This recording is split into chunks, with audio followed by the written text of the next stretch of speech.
ಗದ್ದಲ ಗಲಾಟೆ ಆರೋಪ ಪ್ರತ್ಯಾರೋಪ ಆಪರೇಷನ್ ಸಿಂಧೂರ್ ಬಗ್ಗೆ ಸಂಸತ್ನ ಉಭಯ ಸದನಗಳಲ್ಲಿ ಮಾತಿನ ಬೆಂಕಿ ಮಳೆ ಸುರಿದಿತ್ತು. ವಿಪಕ್ಷ ನಾಯಕರ ಆರೋಪಗಳಿಗೆ ಪ್ರಧಾನಿ ಮೋದಿ, ಗೃಹ ಸಚಿವ ಅಮಿತ್ ಶಾ ಅಷ್ಟೇ ಖಡಕ್ ಆಗಿ ತಿರುಗೇಟು ಕೊಟ್ಟಿದ್ದಾರೆ.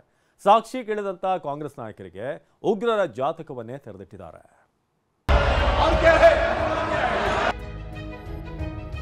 ಸಂಸತ್ನಲ್ಲಿ ಪಹಲ್ಗಾಮ್ ದಾಳಿ, ಆಪರೇಷನ್ ಸಿಂಧೂರ್ ಕದನ. ಸರ್ಕಾರದ ವೈಫಲ್ಯದ ವಿರುದ್ಧ ಖರ್ಗೆ, ರಾಹುಲ್, ಪ್ರಿಯಾಂಕಾ ವಾಗ್ದಾಳಿ. ವಿಪಕ್ಷಗಳ ಆರೋಪಕ್ಕೆ ಮೋದಿ, ಶಾ, ರಾಜನಾಥ್ ಖಡಕ್ ತಿರುಗೇಟು. ಪಹಲ್ಗಾಮ್ ಉಗ್ರರ ದಾಳಿ, ಆಪರೇಷನ್ ಸಿಂಧೂರ ಇಂದು ಸಂಸತ್ನ ಎರಡೂ ಸದನಗಳಲ್ಲಿ ಪ್ರತಿಧ್ವನಿಸಿತ್ತು. ಸರ್ಕಾರದ ವಿರುದ್ಧ ಸಮರ ಸನ್ನದ್ಧವಾಗಿ ಬಂದಿದ್ದ ವಿಪಕ್ಷ ನಾಯಕರು ತೀವ್ರ ವಾಗ್ದಾಳಿ ನಡೆಸಿದ್ರು. ಪಹಲ್ಗಾಮ್ ದಾಳಿ, ಆಪರೇಷನ್ ಸಿಂಧೂರ್ ಬಗ್ಗೆ ಮಲ್ಲಿಕಾರ್ಜುನ್ ಖರ್ಗೆ, ರಾಹುಲ್ ಗಾಂಧಿ ಹಾಗೂ ಪ್ರಿಯಾಂಕಾ ಗಾಂಧಿ ಸಾಲು ಸಾಲು ಪ್ರಶ್ನೆಗಳನ್ನ ಕೇಳಿದ್ರು. ಪಹಲ್ಗಾಮ್ ದಾಳಿ ಬಗ್ಗೆ ವಿಪಕ್ಷ ನಾಯಕರು ಎತ್ತಿದ ಪ್ರಶ್ನೆಗಳಿಗೆ ಪ್ರಧಾನಿ ನರೇಂದ್ರ ಮೋದಿ, ಗೃಹ ಸಚಿವ ಅಮಿತ್ ಶಾ ಹಾಗೂ ರಕ್ಷಣಾ ಸಚಿವ ರಾಜನಾಥ್ ಸಿಂಗ್ ತಿರುಗೇಟು ಕೊಟ್ಟಿದ್ದಾರೆ. किसको बचाना चाहते हैं? पाकिस्तान को बचाकर आपको क्या मिलेगा? क्या गृह मंत्री जी ने इस्तीफा दिया? इस देश का एक पूर्व गृह मंत्री पाकिस्तान को क्लीन चिट दे रहा है. ಸಂಜೆ 7 ಗಂಟೆಗೆ ಲೋಕಸಭೆಯಲ್ಲಿ ಮಾತನಾಡಿದ ಪ್ರಧಾನಿ ನರೇಂದ್ರ ಮೋದಿ, ಪಹಲ್ಗಾಮ್ ದಾಳಿ ಮಾಡಿದ ಉಗ್ರರನ್ನ ಮಣ್ಣು ಪಾಲು ಮಾಡಿದ್ದೇವೆ ಅಂತ ಗುಡುಗಿದ್ರು. ಪಾಕಿಸ್ತಾನದ ಮೂಲೆ ಮೂಲೆಯಲ್ಲಿದ್ದ ಉಗ್ರರ ಅಡಗುದಾಣಗಳನ್ನ ಸರ್ವನಾಶ ಮಾಡಿದ್ದೇವೆ ಅಂದ್ರು. आतंकी अड्डों को धुआं धुआं कर दिया गया. आतंक के घट कोई सोच नहीं सकता कि वहां तक कोई जा सकता है. बहावलपुर और मुर्ग के उसको भी जमीन दोस्त कर दिया गया. ಇನ್ನು ಪಾಕಿಸ್ತಾನದ ವಿರುದ್ಧದ ದಾಳಿ ವೇಳೆ ಸೇನೆಯ ಕೈ ಕಟ್ಟಿ ಹಾಕಲಾಗಿತ್ತು ಅಂತ ರಾಹುಲ್ ಗಾಂಧಿ ಆರೋಪಿಸಿದ್ರು. ಇದಕ್ಕೆ ಪ್ರತಿಕ್ರಿಯೆ ನೀಡಿದ ಪ್ರಧಾನಿ ಮೋದಿ, ಆಪರೇಷನ್ ಸಿಂಧೂರ್ ವೇಳೆ ಸೇನೆಗೆ ಸಂಪೂರ್ಣ ಅಧಿಕಾರ ನೀಡಲಾಗಿತ್ತು ಅಂತ ಹೇಳಿದ್ದಾರೆ. टाइगर को आप बांध नहीं सकते हो. अगर आपने टाइगर से सच्चा काम लेना है, पूरा काम लेना है, तो आपको टाइगर को पूरी छूट देनी पड़ेगी. सर, दो शब्द हैं, एक पॉलिटिकल विल और दूसरा फ्रीडम ऑफ ऑपरेशन. मतलब अगर आप हिंदुस्तान की सेना, एयरफोर्स, नेवी का प्रयोग करना चाहते हो, आपके पास सबसे पहले 100% पॉलिटिकल विल होनी चाहिए. और दूसरा, अगर आप सेना का प्रयोग करना चाहते हो तो आपको फुल फ्रीडम ऑफ ऑपरेशन देना पड़ेगा.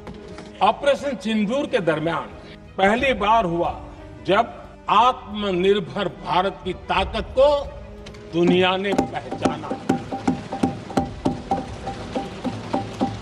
Made in India drone, made in India missile ने पाकिस्तान के हथियारों की पोल खोल करके रख दी.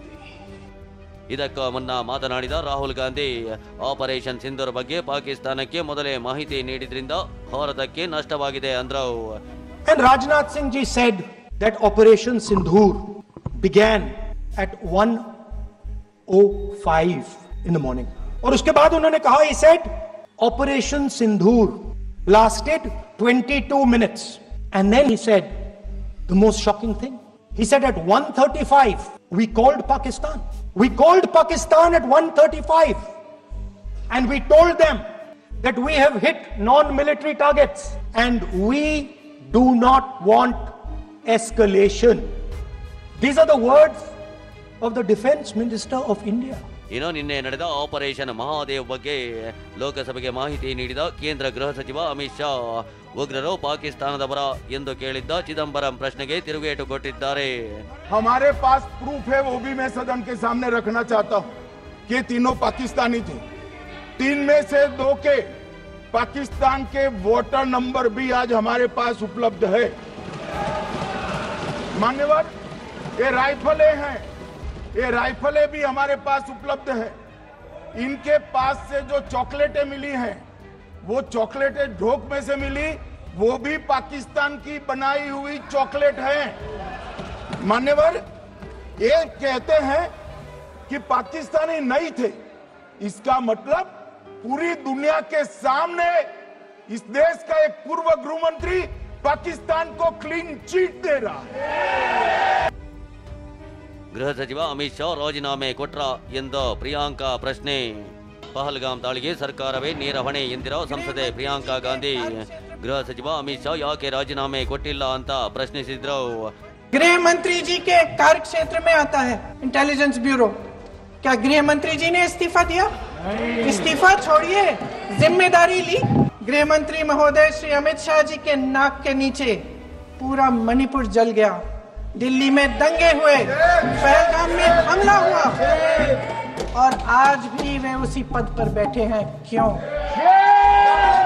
ಅಷ್ಟೇ ಅಲ್ಲ, ಆಪರೇಷನ್ ಸಿಂಧೂರ್ ಕ್ರೆಡಿಟ್ ತೆಗೆದುಕೊಂಡಿದ್ದರ ಬಗ್ಗೆಯೂ ಪ್ರಧಾನಿ ಮೋದಿಯವರನ್ನ ವ್ಯಂಗ್ಯ ಮಾಡಿದ್ರು. इस ऑपरेशन का सिंदूर का क्रेडिट, उसका श्रेय तो हमारे प्रधानमंत्री जी चाहते हैं। सही भी है, ठीक है, सही है, श्रेय ले, श्रेय ले। ओलंपिक्स में हमारा मेडल आता है, उसका भी श्रेय लेते हैं, ले। लेकिन सिर्फ श्रेय लेने से नहीं होता नेतृत्व, जिम्मेदारी भी लेनी पड़ती है।